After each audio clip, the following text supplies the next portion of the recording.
سلام، امیدوارم که خوب و خوش باشین.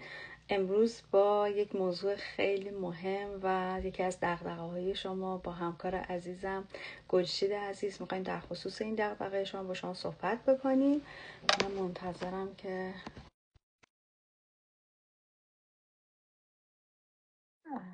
اوکی.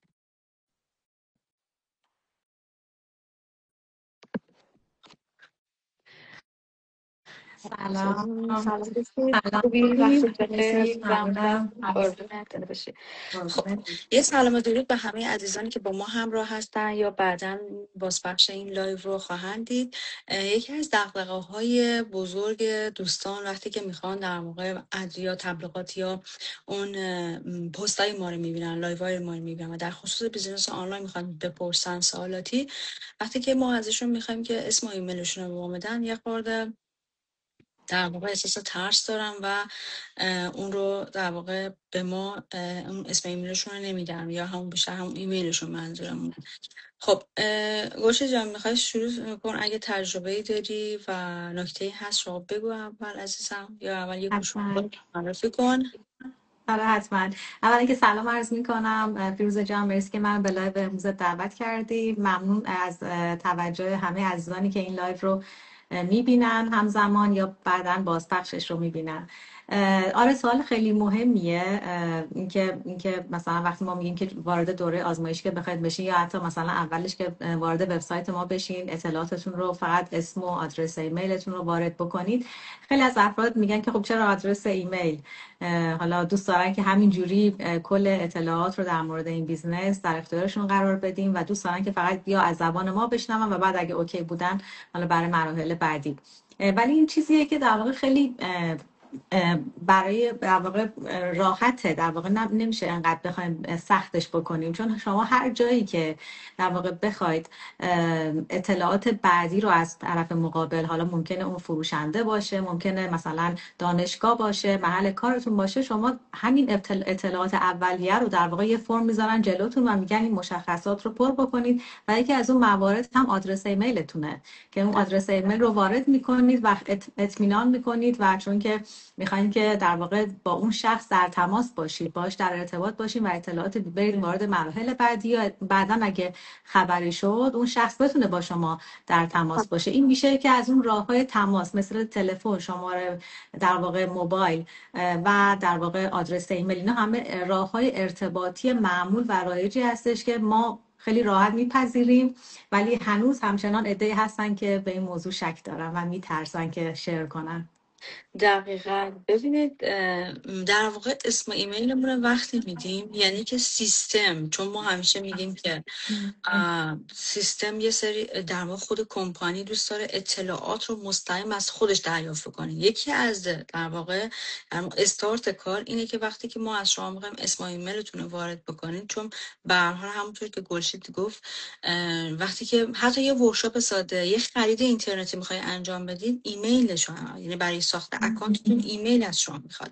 شما برای اینکه ریجستر بشین داخل این سیستم و سیستم بتونه از طرف خود کمپانی باید برای شما اون وبینار ارسال بشه و اون در واقع کمپانی خودش میخواد مستقیم اطلاعات رو برای شما بفرسته. پس بنابراین شما باید ریجستر بشین و اون اطلاعات برای شما حالا اون در قالب یک وبینار 20 دقیقه‌ای حالا برای شما ارسال میشه که اون یک وبیناری هستش که یه سری آموزش هاست، یعنی بحث آموزش داخلش هست، یعنی یه سری چیزا رو قرار شما یاد بگیرین در خصوص اصلا مسیر بیزینس آنلاین، اصلا این بیزینس چی هستش. حالا با وارد کردن ایمیلتون نه تنها وارد بخش آموزشی رسم میشید، بلکه در واقع اطلاعات بیشتر رو بخواید دریافت کنید، شما وارد مراحل بعدی میشین، یعنی شما استارت کار هستش. وقتی که یک پروسه هست، یعنی همیشه میگم جزء پالیسی این کمپانی هست که ما باید شما اسم ایمیلتون رو بگیریم و وارد سیستم بکنیم و اینجاست که باید اینو عنوان بکنیم که تحت قوانین این کمپانی قانونی هستش و تمام قوانین حتی اسم و ایمیل شما به صورت یک محفوظ میمونه و اون جزء در واقع حریم خصوصی نگهبانی میشه و هیچ استفاده غیر قانونی ازش نمیشه. اینه که در واقع من تو این مدت من و گلشید که در واقع داشتیم صحبت میکردیم، یکی از دغدغه‌های شما که وقتی که دوست دارین در خصوص این بیزنس آنلاین بپرسین اطلاعات رو، اما وقتی که از شما میخوایم ایمیلتون رو ما بدین، شما مثلا حالا دوستان اینجوری میگن که نه چرا باید ایمیل هم بدم، نه اول اطلاعات رو من بده همینجا میشه یه کوچولو صحبت بکنی. خب ببینید این اطلاعاتی که ما بخوایم شما بدیم در قالب 10 دقیقه نیست، شما باید زمان بذارید و اونو خودتون ببینید اطلاعات رو و بشنوید. و همیشه هم گفتیم کمپانی میخواد مستقیما خودش با شما در ارتباط باشه، یعنی در واقع اون اطلاعات رو بده. پس از طریق سیستم شما وارد میشین و ثبت میشین و اطلاعات بر شما ارسال میشه. و اینکه ایمیل در واقع کلید ورود شما به دنیای جدیده، یعنی یک کلید اصلی هستش که اگر شما اینو به ما ندین و ما وارد سیستم نکنیم، خب سیستم نمیتونه اطلاعاتو براش. ما همیشه میگیم که این سیستم دیجیتال مارکتینگ ایمیل مارکتینگ داره که از طرف کمپانی ایمیل برای شما ارسال میشه، ایمیل ها رو دریافت میکنین، حالا وبینارهای توش هست و اون رو مرتب دریافت میکنین و آپدیت میشه. پس بنابراین ببینید خیلی از دوستان وقتی که بالاخره اعتماد میکنن و این ایمیل رو وارد میکنن، بعد متوجه میشن که ای کاش زودتر این کار کرده بودن. چون من باز چند نفر بودن صحبت میکردم گفتن چرا اولش من فکر میکردم حالا مثلا نه نباید این کار بکنم، برش ایمیل هم بدم. خب یه سری ذهنیای حالا فکرای ذهنی هستش که حالا اون حالا میگم نشخوار فکریت تو ذهن آدم میاد که خب ممکنه اسکم باشه، ممکنه این که اصلا ایمیل هم هک بشه، ولی اصلا هیچ گونه اینا نیست. ببینید وقتی که شما، من همیشه میگم که ما برای خرید خرید اینترنتی ایمیلمون رو خیلی راحت میدیم. اصلا برای این میدیم که اصلا ما این ایمیل رو در واقع وقتی به فروشنده میدیم، مخصوصا مثلا حالا توی برندهای خیلی مخصوص که و مشهور که میخوان، در واقع یکی از پالیسی ها هستش که برای اینکه بتونن ارائه در واقع خدمات بهتری رو به مشتری داشته باشن، اون ایمیل رو میگیرن که بعداً اگه آفری داشتن، پیشنهاد ویژه‌ای داشتن، محصولات جدید داشتن، بتونن از طریق اون ایمیل با شما در تماس باشن و اون تخفیفات رو به شما ارائه بدن. و افرادی هم که در بیزنس ما در واقع وقتی وارد دوره آزمایشی میشن و اون آدرس ایمیل رو ما برای این میخوایم که وقتی شما اون $149 رو پرداخت کردید، بالاخره این رسید بانکی کجا باید بره؟ شما باید یه آدرس ایمیل داشته باشید که ما از طریق اون آدرس ایمیل رسید بانکی رو برای شما بفرستیم که شما مطمئن باشین که پولتون اونجا سیف هست، در واقع دپازیت کردید و الان میتونید وارد دوره آزمایشی بشید، تحقیقاتتون رو در مورد کمپانی شروع بکنید، در مورد درآمدزایی و همه اطلاعاتی که میخواید کسب بکنید و اون پیش ما محفوظه. و بعد اگه منصرف شدید و نخواستید شروع کنید، باز از طریق همون آدرس ایمیل شما کمپانی اون رو ثبت کرده و وقتی شما درخواست ریفاند بدید، خب مشخصه دیگه این ایمیل معتبر هست، از طرف اون شخص صادر شده و خیلی راحت پول شما برمیگرده به حسابتون. دقیقا به نکته خیلی خوب اشاره کردی که دوستان این تازه شروعشه، قدم اوله و میتونه در واقع مسیر زندگی شما رو عوض بکنه. شاید این مسیر همون مسیری باشه که سالها دنبالش میگردین، همین یه ایمیل وارد کردن این سیستم و اطلاعاتی که دریافت میکنید و بعد به همونجوری گلشید که وارد مرحله دوم میشید که مرحله دوره آزمایشی آموزشی و آزمایشی. من همیشه میگم چون تو این دوره 30 روزه آموزش ها هم شما دسترسی به آموزش های ما پیدا میکنید و میتونید آموزش ها ببینید اصلا آموزش ها چی هستش و شما بررسی بکنید که این بیزینس آیا مناسب شما هست یا نه. یک گروه بزرگ فیسبوکی داریم، شما میتونید اونجا وارد بشین. وقتی که $149 پرداخت میکنید، این وایسش برای شما ارسال میشه. از همه مهمتر نگران نباشید که بعد دست آخر تو تکس ریترنتون میتونید از ایژوکیشن به حسابدارتون بدین و اون رو برای شما اعلام بکنه و به شما برگشت داده میشه. این از این. بماند که وقتی که این $149 پرداخت میکنید، به دنیای دیجیتال وارد میشید و اصلا اطلاعات در خصوص کمپانی در قالب اون به صورت وبینارهای ویدیو بیس هست، اطلاعات که برای شما ارسال میشه. شما چند تا ویدیو رو میبینید، بحث کامیشن دهی هست، سرمایه گذاری ها که ما بسته های کوچیک متوسط و بزرگ داریم و هر کس با توجه به شرایط خودش اون پکیج رو انتخاب میکنه. بحث کامیشن دهی هست، بحث این هستش که شما یک کوچینگ کار خواهید داشت که با کوچ فارسی زبان صحبت میکنید. همیشه گفتیم به گروه بزرگ فیسبوکی ما وصل میشید و اونجا این کامای افراد رو میبینید و میبینید که افراد همه واقعی از همه کامیونیتی ها هستن و همه درآمد خودشون اونجا اعلام میکنن و شما حتی میتونید ارتباط برقرار کنید، از سوالاتی بپرسین. این از این. و دیگه این که شما این پس این $149 قابل ریفاند هست، نگران نباشین، میتونید تکستون هم توی تکس وارد بکنید. اینو گفتم.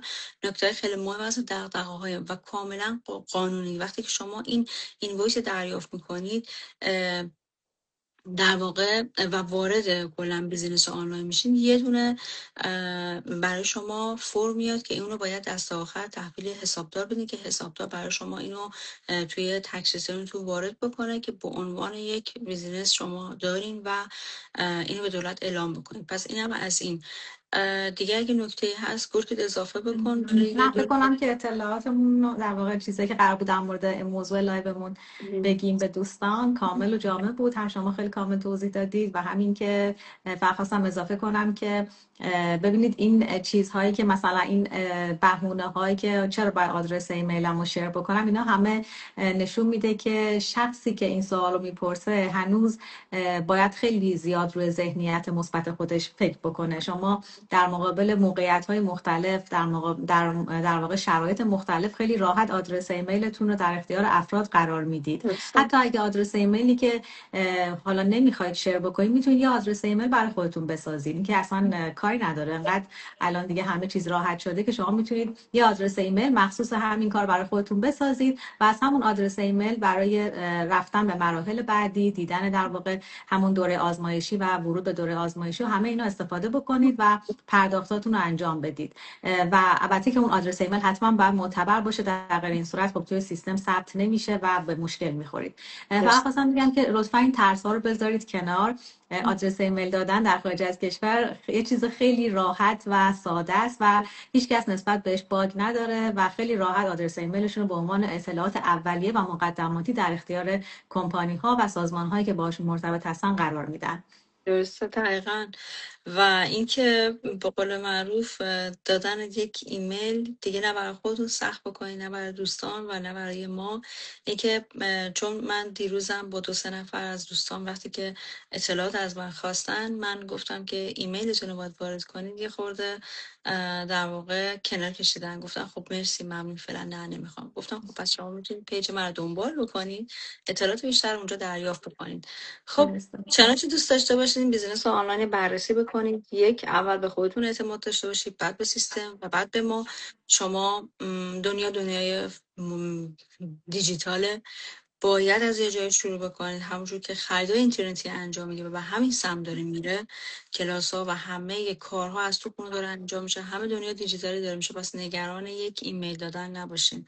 ایمیلش محفوظ و جاش امنه، نگران نباشید و فقط به این فکر بکنید که دوست دارید این بیزینس رو بررسی بکنید، چه کار باید بکنید و این قدم اول. تازه و مرحله بعدی رو که اگر دوست داشته باشین بیزینس بیشتر بررسی بکنین و واقعا کسایی که علاقه‌مند هستن این بیزینس رو داشته باشن، برای همین اطلاعات کسب بکنن در خصوص بیزینس، کمپانی برای همین میگه با $149 پرداخت بکنن تا اطلاعات براشون ارسال بشه.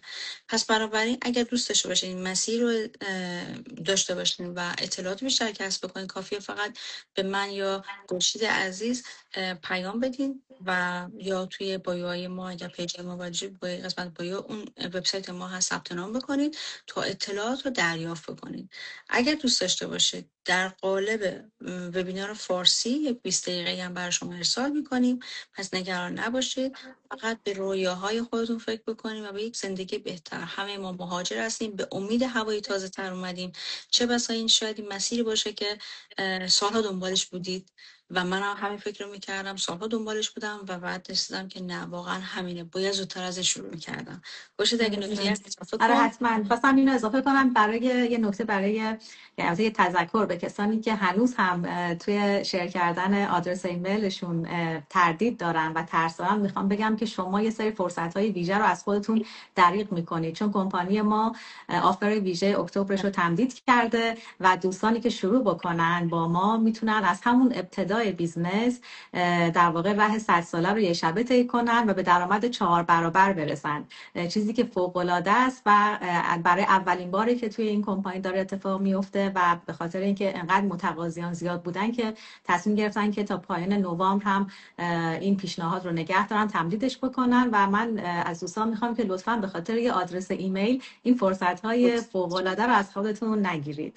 مرسی، ممنونم فیروزه جان. قربانت. به نکته خیلی خوبی اشاره کردید. امیدوارم که این آفر رو از دست ندید. در پناه خدا باشید. گرچه ممنون. مرسی، خدا روز نگهدار. خوبی داشته باشید. خداحافظ. خدا نگهدار. خداحافظ.